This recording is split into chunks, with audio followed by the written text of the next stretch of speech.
There was a point in my life where I felt stuck, not just financially, not just physically, but mentally. I would wake up tired, scroll for hours, complain about the world, and then wonder why nothing was changing. Then one day, I snapped. I looked in the mirror and said, "You are not unlucky. You are just undisciplined." That moment hurt, but it woke me up. And from that day forward, I started changing my habits, slowly, painfully, one by one. These are the 7 habits that changed my life forever. And if you stick around till the end, I will share the one bonus habit that took everything to the next level. Let us get into it. Habit number 1, I stopped reacting and started creating. I used to wake up and the first thing I did was check my phone. Instagram, texts, emails, news. My brain was already in defense mode before I even brushed my teeth. But here is the truth. You cannot build a life you are proud of if you are always reacting to everyone else. You are just putting out fires all day and calling it productivity. So I flipped it. I started waking up and doing one thing that pushed my life forward before I checked anything. Journaling, reading, a cold shower, a quick walk. It did not matter what it was. What mattered is that it came from me. And it was wild how quickly things changed. My days stopped feeling like a blur. They started feeling like chapters I was writing on purpose. Because when you begin your day with intention, you are not just surviving. You are creating momentum. And momentum, my friend, is everything. Habit number 2. I started keeping promises to myself. I used to say things like, I am going to wake up early tomorrow. I am going to stop eating junk. I will start on Monday. And then I would not do it. And every time I broke that promise, I lost a little more trust in myself. And when you do that long enough, you stop believing your own words. You start feeling like a fraud in your own skin. But here is the thing nobody tells you. Confidence is not about being loud. It is about doing what you said you would do, even when nobody is watching. So I made a deal with myself. Start tiny. If I say I am going to read 1 page, I read 1 page. If I say I am going to the gym for 10 minutes, I go for 10 minutes. It felt silly at first. But every tiny promise I kept, it was like I was repairing something deep. Not just my discipline, but my self-respect. And that is the foundation everything else is built on. Because when you can count on you, you become dangerous in the best way. Habit number 3, I made boredom my superpower. Most people are addicted to stimulation. We cannot sit still for 5 minutes without reaching for a screen. Silence makes us anxious. Stillness feels wrong.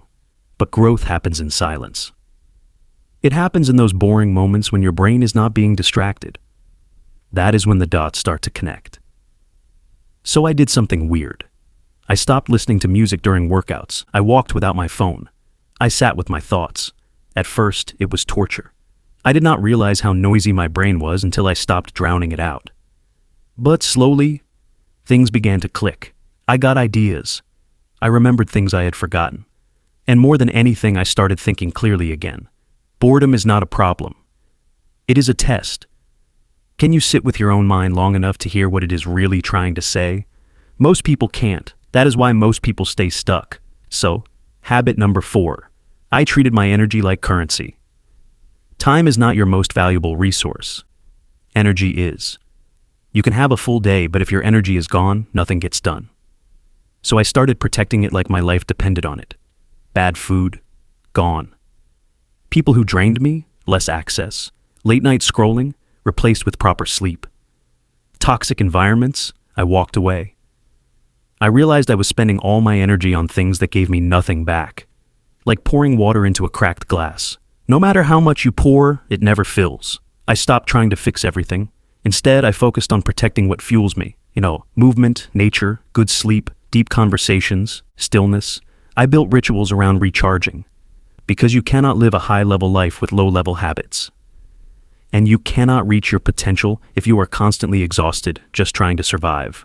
So I stopped leaking energy and started investing it where it actually mattered. Habit number 5. I made friends with pain. I used to avoid pain at all costs. Hard conversations, rejection, discomfort. Even 5 seconds of awkward silence made me reach for my phone. Oh, But every time I avoided pain, I also avoided growth. Because on the other side of pain is the version of you that you are actually proud of. So I flipped the script. I started leaning into it.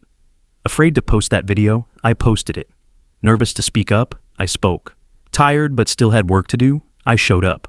And I realized most of the pain we fear is not real. It is just resistance. It is your old identity trying to survive. But if you push through it, the fear fades.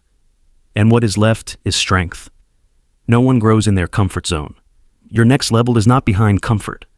It is behind everything you were scared to face. So stop running, walk into the fire. You will come out sharper than ever. Habit number 6. I built a system. Instead of relying on motivation. Motivation is unreliable. Some days you feel it, most days you do not. But systems do not care how you feel. They just work. So I started designing my days like a machine. Morning routine, weekly goals, visual checklists, habit trackers. I removed decision fatigue from my life. I did not wait to feel like working. I just had a plan. You know what happens when you stop asking, do I feel like it? You stop losing momentum. And the results, they compounded. Because success does not come from doing things once. It comes from doing them consistently. I did not need to do 10 things perfectly. I just needed to do the right 3 things every single day. Systems are how you go from chaos to clarity. And once you build one, you stop fighting yourself and start working with yourself. Habit number 7. I stopped chasing motivation and started chasing discipline. Here is the cold truth. You are not always going to feel like it.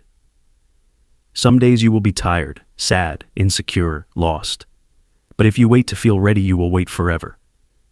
Discipline means showing up anyway. It means doing what needs to be done, especially on the days you do not want to. And that is what separates people who make it from people who almost did. I learned to tie my self-worth to effort. Not outcome. Not likes. Not attention. Just effort. Because discipline is not punishment. It is self-respect in motion. Once I let go of the need to feel good before I took action, I became unstoppable. Bonus habit. I learned to forgive my old self. Let me tell you something that changed my life more than any productivity tip ever could. I stopped hating the old version of me. Yes, he was lazy, he made excuses, he ran from pain. But he was also scared, lost, trying to cope. You cannot grow if you are constantly beating yourself up. Shame does not build discipline. Self-respect does. So I forgave him. And I started building with love, not hate. Because the real transformation happens when you stop trying to fix yourself and start trying to understand yourself. That is when things really begin to shift. Every single habit I just shared was not easy. It was not fancy, and it did not change my life overnight. But day by day, these tiny shifts rewired how I thought, how I moved, and who I became. And if any part of you is tired of being stuck, try adopting just one of these habits this week, then one more next week. Stack them, keep going. Years from now, you will look back and say, that is the moment everything changed. And if this video helped in any way, consider hitting subscribe, not for the algorithm, but as a quiet promise to yourself that you are ready to level up. You are not behind. You are just getting started. Let's get it.